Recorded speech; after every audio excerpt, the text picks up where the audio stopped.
Jono, thanks for joining us. Here we are towards the end of the Surrey game. It's been a heck of a day out there. The boys have looked very impressive with the bat. Yeah, it's been a really good day actually with the bat against a very good Surrey bowling attack. Wicket's still got something in it.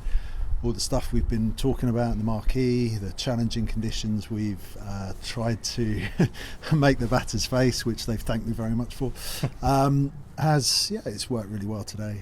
We've been very watchful, we've worked hard at defending good balls, moving ball, not worried if we're playing and missing the balls, and I think that's worked perfectly today. I'm sure we'll be thrown up a lot more challenges over the next few weeks, but so far, from what I've seen this game, it's been really good.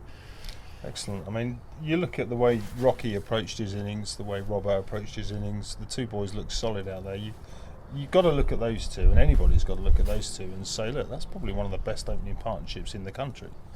Yeah, I think Robbo over the last couple of years for Middlesex has performed incredibly well, considering we played on some wickets that have done a bit, and he's still scoring 1,000 runs, which put that in anybody's calendar year. That's a good score for the year. And Rocky's come in. Obviously, he started brilliantly last year, and he also brings a massive amount of experience.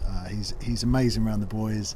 Really good senior player. So the two of them at the top gives you a really good feel of some sort of solid start. And if one of them doesn't sort of get runs, you feel like the other one will. Yeah. I think if they start the season well and they're scoring the runs, they could be knocking on England's door again.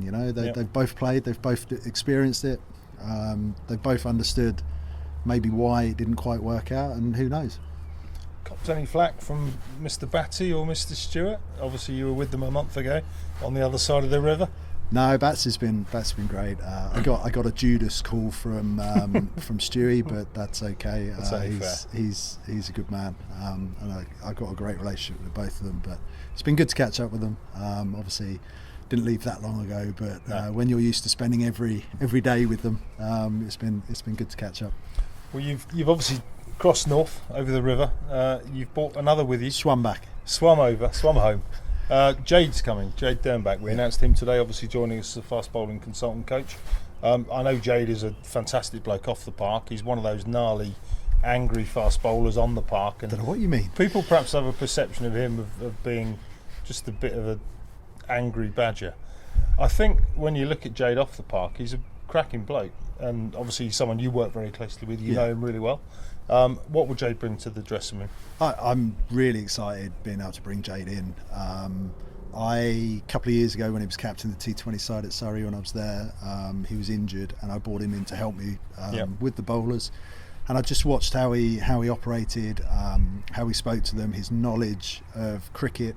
And it's the bit you don't see. You see this fiery guy on the pitch, very passionate about Surrey, but he's passionate about the team that he's representing. And when you see him off the pitch and you speak to him, you understand that his persona on it is very different to the one off it.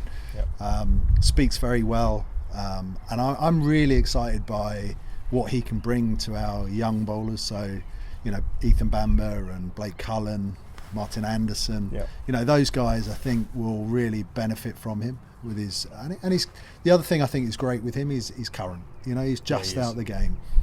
He's played at the highest level. He's been around the world playing T20 cricket, so he understands the pressures of all that. And I think as a mentor, I don't think you can have a better one in the game at the moment. I'd agree with you. You're looking for any of that gnarly aggression to rub off on our bowlers? Are we a bit nice sometimes? You mentioned Ethan, you mentioned Martin, you mentioned Blake. They're all cracking kids. Are they a bit nice?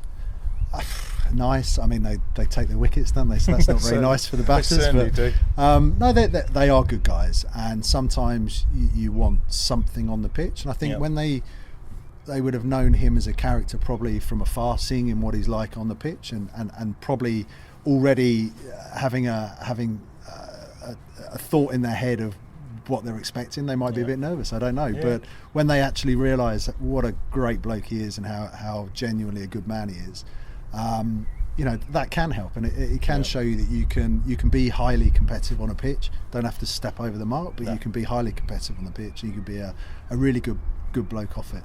I like myself, but I was going to say that, John. That was my next line. You've stolen it from me. Another nice fella, Tilan Waluita. Tilan obviously has been with us since the age of 12, I think. Well, certainly in our age group system since the age of 12. Got his first pro contract in 2020. We heard the news yesterday, actually announced it today, that he's been given his British citizenship, which has been a long old road for him. Long overdue, to be fair, and he can now qualify as a local cricketer. I know all the boys in the dressing room are absolutely over the moon for him. You must be really thrilled as well. And he hasn't stopped smiling since. Know, honestly, saw him again today and yesterday, obviously, and he's absolutely thrilled. It's been a worry for him for a long time now. And you know, he's a very good bowler. He's developing all the time. He's getting better and better. And now for him to be available the whole time is a huge thing for us, but also obviously for him. So more than happy, more than pleased for him. Good on him. Well, John, I was meant to be sitting down with you talking about the Essex game, which is coming up on Thursday. Game 3, there is, you go. John. Game 3, Game 3 of the season. Haven't even mentioned it yet, and we've been here 5 minutes. We're looking out on the old Merchant Taylors school pitch, which obviously is a bit of a change up. We've had 2 games up on the school pitch. We're now down on the OMT's pitch for the first 3-day game of the year. I guess the last 2 games have given you a bit of an insight into what your squad's going to be for that Essex game. I don't expect you to reveal everything, but where's it looking for you? Yeah, so you want to know the whole team? Yeah, pretty much. Right, yeah. okay. That's exactly what I'm after. So we said to the guys before the game 1 that they would both get a game. Everyone would get a game, but we're not just taking that game into consideration. No. We're taking the 3 weeks in the marquee. We're taking attitude. We're taking everything as a whole to pick that team. The Essex game will be as close to the Championship side, give or take, and obviously there's a lot of COVID around and that sort of stuff at the moment. So we've got to be a bit careful. We'll pick 12 for that game and play 12 in that game. And as I said last time, you'll be the second to know. Thank you, mate. Thank you. I'm very quickly learning my place. I guess Essex will come with a strong side. You got any indication as to how seriously they're taking this? It's game 3 for us.